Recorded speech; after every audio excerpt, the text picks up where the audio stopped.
God deals with us all differently, doesn't he? So true. He has his own way of communicating with us and dealing with us. So one of the things that the Lord did, he made me a risk taker. Yeah. I don't mind taking risk, even because I don't know why, but I just don't mind it. So when I go to train lay people on how to extract abscess teeth, I was confident that the Lord sent me there. But like it talks about, we're to test and approve his will. So the way I tested his will is when I go to train these guys and they can't do it, then maybe I didn't hear the Lord well. Yeah. And I just pack up and go home and ask for another direction. Yeah. But when I take that risk to equip them, and now it's affirmed by my colleagues that go and do the same thing, that for me, that's the way the Lord deals with me in prayer. Yeah. And so, if the Lord tells me, I'll go. But I can trust him to know that maybe it wasn't what he called, and I didn't hear him quite right, and that's okay. And that's okay. Yeah. It's okay to fail. Yeah. It's okay Yeah. to come to nothing, and then when you come to that nothing, you ask God, so what's next? Yeah. And because that's humility, and that's to just let you know that it's not about you, it's not about your name. You're just following. Yeah. And it's okay to follow to a dead end and ask God, what's next? Yeah. You know, I'm just reminded, talking about risks, I'm just reminded of the ministry of Life in Abundance Blue Wings. I mean, when the Lord spoke and confirmed that this is a path that we would follow to fulfill his calling, to be able to minister to people who are marginalized, and even to use that as a way of generating income for the ministry of Life in Abundance through aviation. It was almost like, where is this coming from? And to some people, it's like, how can you even explain that?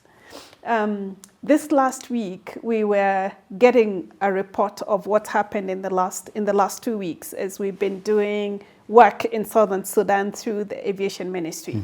And our leader of that ministry was reporting, on such and such a day, we took medical products to Rumbek, which is way removed from Juba, of more than 1,000 kilos of medical supplies were delivered there by LI Blue Wings. And then he was talking about a team of medical people who were taken to WOW, and they actually operated out of WOW for 2 days. And then the UNICEF trips that they were making.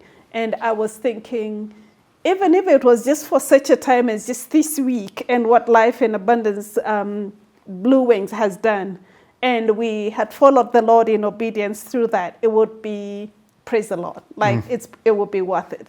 Has it been easy? Not at all. Has it been risky? Absolutely. Has it even brought questions that are confusing? Of course. But it's for such moments when you realize, thank God we took the risk. Thank God we pressed in for such a time as even just this week. Yeah. So it's, you're right. I think it's hearing God and taking him by his word and letting him know that you trust him and walking in obedience, that then the manifestation of prayer becomes a testimony to others who are wanting to follow in prayer. Yes. Yeah. Okay, so I got to tell this story. Okay. So we're friends. Life in Abundance, Southeast, Florida, we're friends. So I love our senior pastor, Dave Stone. He's retired. He comes to me every year. Charlie, as a missions director, we need to pack meals for people overseas. I said, Dave, look, none of our partners are asking for meals. Yeah. Nobody. Why do we want to do that? They're not asking. A year later, he comes back. Yeah. 3 years he does this. And I talk him out of it.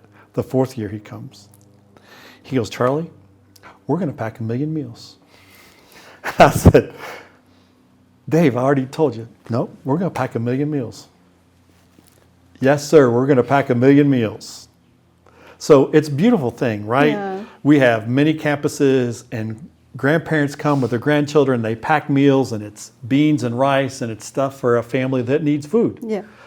And so the ministry that does this, I said, where does this food go? He goes, well, it goes here and there, wherever we can find a place. Well, there's no strategy about where the food goes. Yeah. The only strategy is we get everybody together, pack a bunch of meals, and it is fun. Yeah.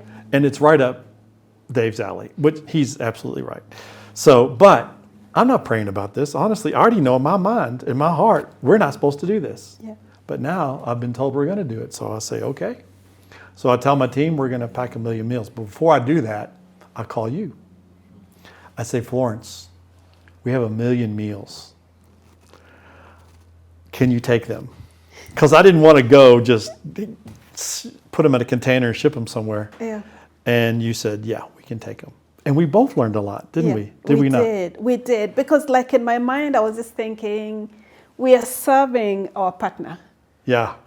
We are helping them to mobilize their church on a missional agenda. Yeah. So we are serving them in this way. Serving Southeast Christian Serving Church Southeast Christian by Church. taking these meals that by we're packing. taking these meals. But how do we translate that into a way that will have impact in a holistic way? That we are not just receiving them and distributing them, but we are asking ourselves, how do we use this gift as an open door to communities, that this becomes an entry point?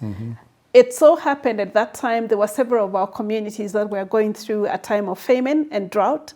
So we thought we will mobilize the local church to be the recipients of these meals as a gift that's coming from Southeast Christian Church. And then through that, we will have already taught them the principles of holistic impact. And as they receive the meals, they'll connect with families. They'll bring the gospel to them. But this will be a short-term relief. And then we enter into how do we change this to sustained impact by teaching them ways that they can provide for themselves. So it was almost like God in his wisdom in prayer is quickening your senior pastor to be so passionate about packing these meals. You're asking me, can we receive them? We are seeing the love, the service that we need to do to our partner. And then through that, we are using that as an opportunity for the advancement of the kingdom. Yes. So it becomes bigger than ourselves. Yes. Yeah. Yeah. So even one community a container went to, it was going through severe famine. So true. That was actually the Maasai community here in Kenya at a time where there was such drought. And to this day, we are serving in those communities because at a time of need, we were able to bring them a cup of cold water, to create relationships and trust. And then that becomes a bridge to us being able to ask them, how about education for your children? How about the local church becoming an agent of transformation? Yeah. And then in the long run, those churches that we worked with beginning to be trainers of other churches of the same principles. Yeah. Yeah. So from my seat, I thought I was being a burden to Life in Abundance. Yeah. And they were being gracious enough to serve us Yeah. this way, Yeah. not realizing what God had all along. So I would say I lacked a little humility in that God had a plan. I wasn't trusting the Lord to execute that plan, but not possible without this partnership. And a partnership that's based on let's think together. Yeah. Let's reason together. Yeah. Let's ask God. Let's work in prayer. Yeah. And let's lift each other to be co-workers, Yes. co-partners. Yeah. Yes. Yeah. Yeah.